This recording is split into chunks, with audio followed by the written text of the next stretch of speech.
Pinot Noir is a beloved wine grape all around the world, and while its origins lie in France, there are substantial plantings in California, Germany, and these two oceanic countries, Australia and New Zealand. Pinot Noir was introduced to Australia in the early 1800s. The first plantings were around 1830. There are just under 5,000 hectares of vineyards, so if my math serves me right, 12,500 acres. In Australia, it's the fourth leading red grape planted. In New Zealand, there are 5,800 hectares of vineyards. It's the #1 planted red variety. If you add together those total plantings between New Zealand and Australia, that's less than a third of the entire Pinot Noir plantings in France. Both countries make fascinating Pinot Noirs. When I used to live in Asia, I used to drink them often. In fact, I miss drinking them. Even though people think of Australia as a hot place, you got to remember the entire country of Australia is bigger than continental Europe. There are a lot of cool regions. Regions that really stand out for Pinot Noir include Mornington Peninsula, Tasmania, Yarra Valley, the Adelaide Hills, and more. In New Zealand, Central Otago is really the showstopper, although there are great Pinot Noirs being made in Canterbury, Martinborough, and even Marlborough, a region that's famous for Sauvignon Blanc. In general, I prefer the quality of Australian Pinot Noirs for my palate personally. However, the most impressive oceanic Pinot Noirs I have tasted have been from New Zealand, namely the region of Martinborough. I'm generalizing here. There are a lot of good producers, but I find Australian Pinot Noirs to be more fruity, more on the red fruit spectrum, a little bit softer. Where New Zealand, it can be quite different. In places like Central Otago and Martinborough, they can be darker, they can be more concentrated, even a little bit tannic. I'm ready to go to work. I even have my wannabe winemaker vest on. I remember once a very esteemed, well-renowned winemaker told me, tasting Pinot Noir is work. It's actually not a lot of fun because you have to think. A lot of us wine geeks love Pinot Noir for its haunting aromas, can be perfume, can be floral even, really can express its sense of place, can have some earthy mineral type notes, usually has a silky mouthfeel, and depending on the style, can be pretty structured, pretty tannic, especially in the case of Burgundy, although New World Pinot Noirs are usually made to be a little softer. That means they're not as astringent. I've got 3 Australian Pinot Noirs and 3 New Zealand Pinot Noirs from all different regions. These were all available in the USA. I know that some of these wines might be harder to find in Europe. Sorry about that. I'm ready to get tasting. Tasting out of Burgundy glasses. These are the Rovsya Burgundy glasses. These are the best inexpensive red wine glasses I've ever used. A lot of people have thanked me for recommending them. I have a link in the description box if you want to check them out. I appreciate it. These are all screw caps because they're Australian and New Zealand Pinot Noirs, so I poured them out and then I had somebody mix them up for me. I've usually preferred Australia Pinot Noir over New Zealand Pinot Noir in its totality in the past. Let's see how that shows up here today. It's winter time when I'm shooting this. I wanted to get a little colder so there weren't any flies coming around and landing in the glasses. I wanted to give Pinot Noir ample time to breathe, to express itself. Usually when it comes to wine glasses, I like universal glasses. If you're ever going to use a varietal specific glass, Pinot Noir is the grape to use it for. I find with a lot of universal glasses, Pinot Noir doesn't express its best. You need a big bold glass. Let's give #1 a go here. Very, very, very nice right off the bat. Red raspberry, strawberry, almost like a little bit of a cool ocean breeze type flavor. Now here's the thing, stylistically, smelling this right away, I would probably guess that we are in New Zealand or Australia. They just have that distinctive flavor profile. I like that cool air type flavor. I took a 7-week road trip across New Zealand back in the day when I traveled around the world for the first time, and I just remember on the South Island driving along the coastal roads, on both sides of the South Island have the mountains in the middle and then the ocean on the side. I thought, wow, this is just incredible. So that's what I smell here. So maybe it's kiwi, we'll see. Some of these wines I haven't tasted before. Only a couple of them I've tasted previous vintages. I'm looking for length here. Pinot Noir is really hard to taste because it's quite delicate. Here, the tannins are soft. It's not super structured. They are more fine grained. All these wines are pretty expensive. We're talking the $40 to $70 US range, so they're gonna be higher end stuff. It's got this nice burst of flavor. It's just nice, well-balanced oceanic Pinot Noir, really quite good. Let's move on to number 2 here. 2 has much more slaty, flinty notes. 1 was a little bit more fruity, while 2, the flint, the crushed rocks jump right out at me, but you still have the red raspberry flavor. Number 1 had a mix of strawberry and red raspberry. This is full-on mineral red raspberry. Smells really distinctive. Just this flavor profile has me kind of going to Martinborough. Just that flintiness, it just almost smells quite intense. In Martinborough wines, I feel like you get a lot of that earthy characteristics. This is structured, long. I think I have 1, maybe I have 2 Martinboroughs in here. This I think is a Martinborough. It's just got a lot of structure. Tannins are tight, but when I say the tannins are a little bigger and structured, Pinot Noir tannins are going to be different than big Cabernet Sauvignon or Barolo tannins. These are a little bit softer. It just adds a little bit of astringency. Number 2 was great. Let's move on to 3 here. Very difficult in terms of differences because they're all different in style. 3 is the most floral. So we had fruity, we had flinty, and now we have floral. Rose petal even has a little bit of thyme. You're still going to get some strawberry rhubarb type flavors. This is extremely bright. When I say bright, I'm saying it's got a lot of acid. You got to think if you have ever had fresh pressed juice before, especially when it comes to orange or maybe grapefruit juice, the acidity comes and hits you hard. This one is extremely bright. I'm an acid guy. The acid's higher. I think maybe most people would prefer number 1 in terms of fruitiness. 2 is for more connoisseurs. You have to think through it a little bit. 3 is for more people that love acidity like me, Riesling nuts. It's brilliant stuff. Let's move on to number 4 here. 4 is also concentrated, darker. I think 2 and 4, maybe Martinborough Central Otago-y, red raspberry, black cherry. This really smells like if you have flint and you smack them together. You know, I used to do a lot of backpacking, camping, and trying to start fires when you don't have matches. It's a game we used to play. That's what it smells like. You have the sparkiness in it. Length here is perfect. This is structured. Man, when you have fantastic wine, you have this beautiful interplay between the fruit, the acidity, the tannins. There's this little dance in your mouth.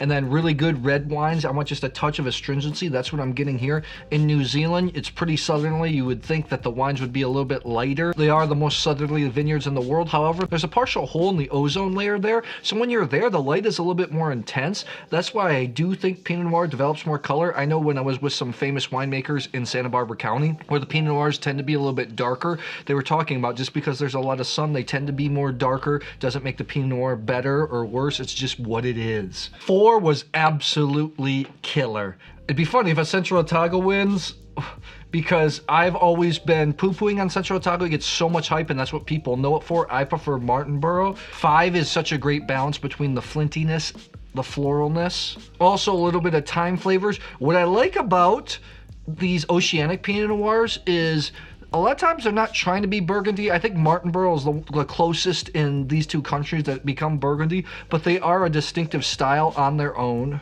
This is also brilliant. There is a little bit of structure here. Beautiful plant. I mean, these are some really impressive wines. Let's move on to number 6 here. 6 is the flintiest by far. I think I had number 2 as slaty. I had number 4 is when you spark rocks together. 5 was floral and flinty. This is super, super flinty, which kind of reminds me sometimes of some Tasmanian Pinot Noirs I've had before. Darker as well, more concentrated even in the color I can see. Out of all these wines, this is the least fruity. It's the most tannic as well. It's entirely mineral driven. It is Pinot Noir, so you're gonna have those bright red fruit flavors. But if you want a big, fruity, easy drinking Pinot Noir, this is not going to be it. 6 is so funny because I'm scoring for right now what I'm enjoying, but I think it might be one that lasts the longest because it's really structured. The tannins are quite drying. For Pinot Noir, that is. This is hard. That's difficult. You ready for the reveal?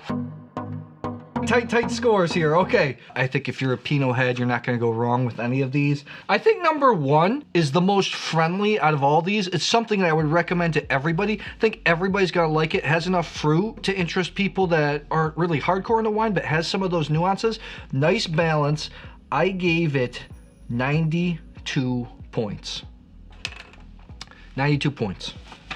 Let's see what number 1 is. I only think that... Well, I think this is Australian. Let's see. We'll see. Flavor profile, easy drinking. I just think it was Australian. Let's take a look. It's not.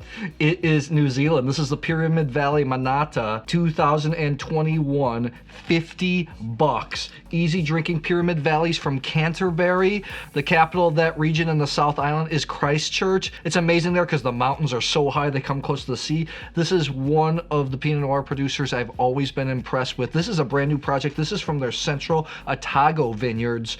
$50, brand new wine, 2021, young. This is something you bring it to a dinner party. Absolutely everybody's gonna love it. Got one wrong already. Number 3 was the most floral, I said, out of the bunch.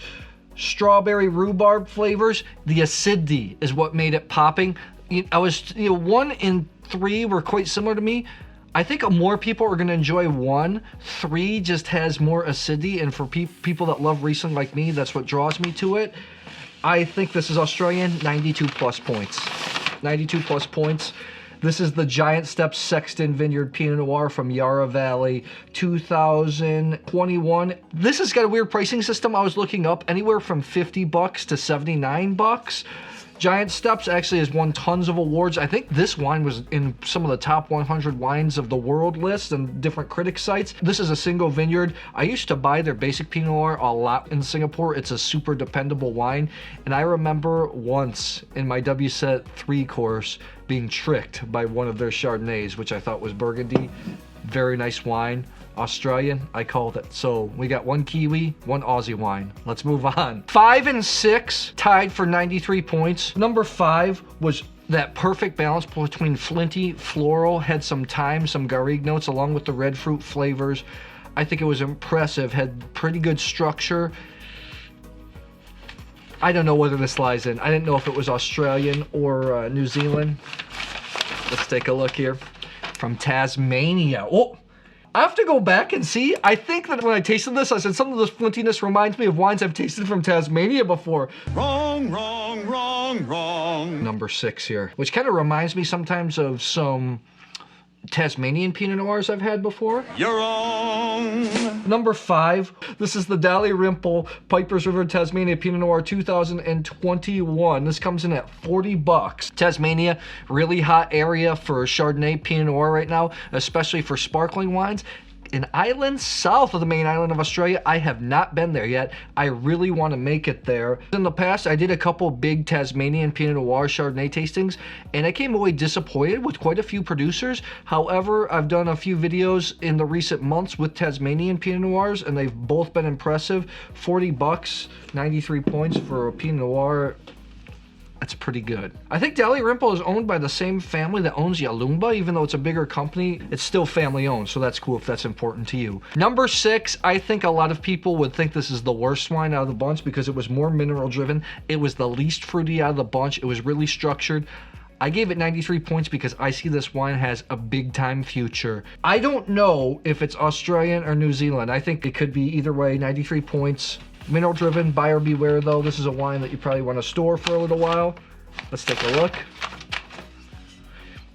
This is the Craggy Range Tamuna Road Vineyard from Martinborough, 2021, $40. This is a single vineyard wine. Their even basic wine is delicious, and they have a wine a step ahead called the Aroha, which is like the top. It's one of the best Oceanic Pinot Noirs I've ever had. Shows up in an upcoming video. I actually thought wine 2 was this.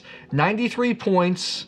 This is outstanding wine. Craggy Range is a pretty well-distributed brand, so you'll be able to find these wines. I was through this area in New Zealand back when I was traveling through the country, although I didn't know a ton about wine then. I was just drinking it casually. I need to go back there, and I want to go visit them, because I know they have a hotel, too. I think that just needs to be laid down for at least 5 more years. That's just my opinion personally.